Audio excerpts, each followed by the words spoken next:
illegal immigrants, there's the unemployment angle, like Sheriff Joe's crime raid this morning, and then the crime and violence that comes with human and drug trafficking. So this morning we're taking a closer look at how law enforcement is fighting the cartels. Fox's Will Lajeunesse joins us with that story. Will?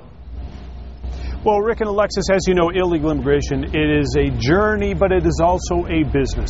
So whether the cartels are moving drugs or people, once they get past the Border Patrol, they have to move those loads to so-called vanishing points, basically areas on the freeway they can move into Phoenix or onto Chicago. Now, because the border area is now so heavily patrolled, the newest smuggling corridor is near Interstate 8 and 10 in Pinal County. If you guys will go straight up that ridge line. This is not Afghanistan, but Arizona. Federal land open to hikers, though the government warns the public to stay out. Our normal patrol deputy is outmanned and outgunned in this area. They're coming from Mexico with AK-47s, with AR-15 style rifles. You know, the amazing thing here is we are 70 miles from the Mexican border, and yet you can see this is a well-known layup point in a human and drug smuggling corridor. Millions of dollars of cargo come through this valley. In fact, deputies say they have lookouts at the high points, and they've probably been watching us since the time we arrived. From here, illegals hike a short distance to Interstate 8 to get picked up. That's to avoid detection and avoid tracking. They wear pieces of carpet on their feet to disguise their footprints, some bringing bundles of marijuana to the freeway. That's essentially your backpack there that you're carrying with a load of dope. Something didn't feel right.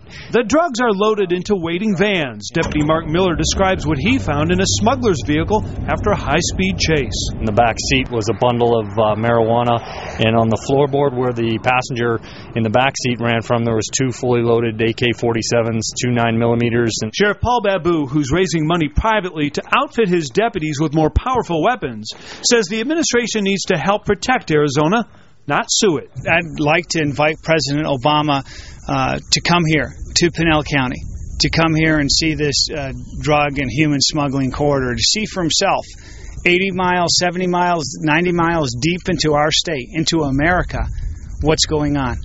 Ironically, this is the area that was referred to in arguments in federal court last week when the federal government said it had sole responsibility and authority for illegal immigration and told the state to butt out.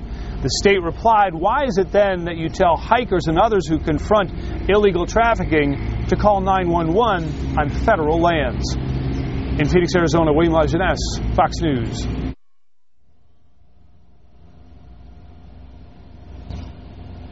So, Rick and Alexis, are you there? Yeah, well, they didn't open the microphone. And now back to you live after you were there on tape. Will, when they do hit Interstate 8 and they're not detected or not caught, are they dispersing across the entire United States, or are they gathering more in the Phoenix area or Southwest? Well, good question, Rick. For the most part, many will come to basically stash houses in and around the Phoenix area or even Pinal County where they're laid up, and we've heard about these houses where police have to go in and raid them. There's 50, 100 people in one place. They're waiting sometimes for payment to come through, to be wired through the Western Union or wherever, and then the smugglers get paid, and then they'll allow them to go to Atlanta or Chicago or New York or whatever. Right. Others, of course, have family in Phoenix and they'll come here. It's any number of different scenarios, but you know, it looked like a Kmart in there, and here you are. It's one thing, as you and I know, right, to be down on the border, down in San Pedro, and to see that kind of thing. You know, yeah, it's commonplace. It is a highway at the border. But I was stunned to see this in Pinal County, 70 miles north, and the sheriff has actually set up a foundation to raise money to get AR-15s, because this is that area where the deputy was shot. This is the area where 2 people were found killed a week later, and then just last month, I think 9 people had to call 911 and say, they were drinking their own urine to survive because they've been abandoned by their coyote, and this is your backyard. Sure. Well, and 70 miles away from the border, it always amazes me, Will, that they could even make it across the desert, especially in the summertime. How is it even possible? Well, as you know, they generally sleep during the day, walk at night. You could see the water bottles black. Is that the first time you'd ever seen a black water bottle? Those are actually sold just across the border in Mexico. There's a store there for illegals where they stop and they get those backpacks that are covered in.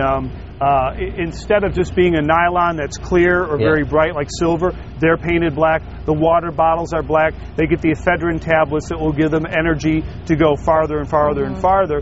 But as you know, the number of people found in the desert, Alexis, because they have to go so much farther, because of the intensity and the checkpoints at the choke points down on Interstate 80 and 90, down in Cochise County, in Ajo, in Yuma, they have to make that trek farther north. And then, as you can see, there's their camp. And just to see all the debris and the garbage and the stuff that's left behind along the desert, what was your reaction when you saw that?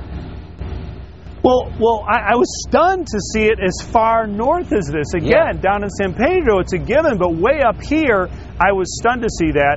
And also, the sheriff's deputies, they're not going to send just a guy in with a Glock 22 revolver on his side. They need to go with high-powered rifles because they do feel that they're being watched. There's people on the lookouts, and they're guarding. I mean, as we said, this stuff is worth millions of dollars in cargo. And if you, Rick, you're the spotter, you take responsibility for that load, and it doesn't go through, guess who's coming after you and your family, Rick? They kill, and the family, and they behead them in many cases. Okay, we know you got to go. Will Lodgina, thanks so much for joining us. Thanks, Will. Sorry for the technical snafu we had earlier this morning with your report.